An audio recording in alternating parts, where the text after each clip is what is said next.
بسم الله الرحمن الرحيم.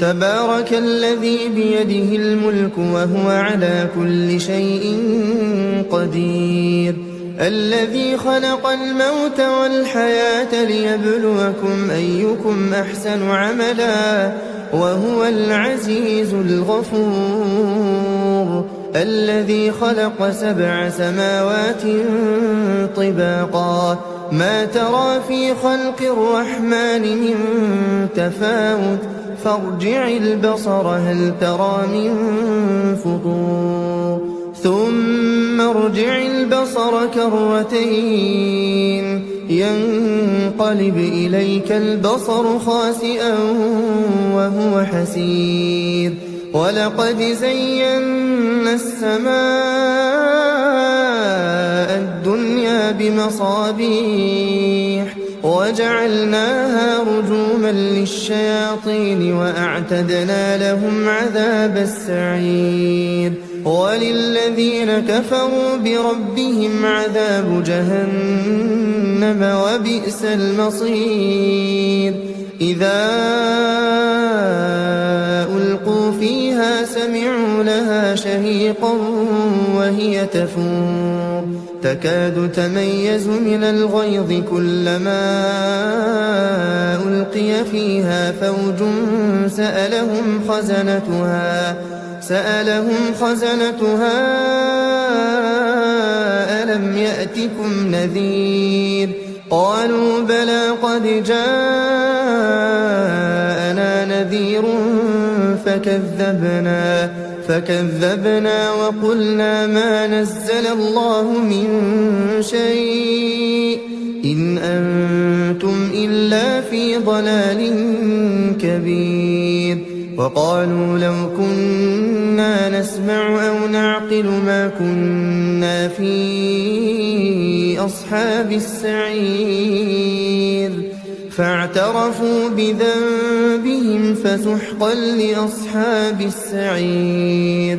إن الذين يخشون ربهم بالغيب لهم مغفرة وأجر كبير. وأسروا قولكم أو اجهروا به إنه عليم بذات الصدور. ألا يعلم من خلق وهو اللطيف الخبير. هو الذي جعل لكم الأرض ذلولا فامشوا في مناكبها وكلوا من رزقه وإليه النشور. أأمنتم من في السماء أن يخسف بكم الأرض فإذا هي تمور أم أمنتم من في السماء أن يرسل عليكم حاصبا فستعلمون كيف نذير. ولقد كذب الذين من قبلهم فكيف كان نكير.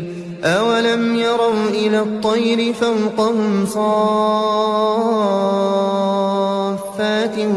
ويقبضن ما يمسكهن إلا الرحمن إنه بكل شيء بصير. أمن هذا الذي هو جند لكم ينصركم من دون الرحمن إن الكافرون إلا في غرور. أمن هذا الذي يرزقكم إن أمسك رزقه بل لجوا في عتو ونفور. أفمن يمشي مكبا على وجهه أهدى أمن يمشي سويا على صراط مستقيم. قل هو الذي أنشأكم وجعل لكم السمع والأبصار والأفئدة قليلا ما تشكرون.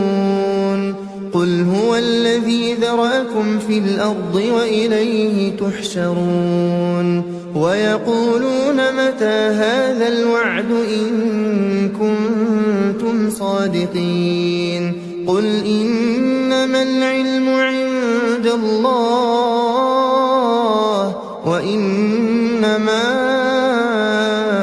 أنا نذير مبين فلما رأوه زلفة سيئت وجوه الذين كفروا وقيل هذا الذي كنتم به تدعون قل أرأيتم إن أهلكني الله ومن معي أو رحمنا فمن يجير الكافرين من عذاب أليم قل هو الرحمن آمنا به وعليه توكلنا فستعلمون من هو في ضلال مبين قل أرأيتم إن أصبح ماؤكم غورا فمن يأتيكم بماء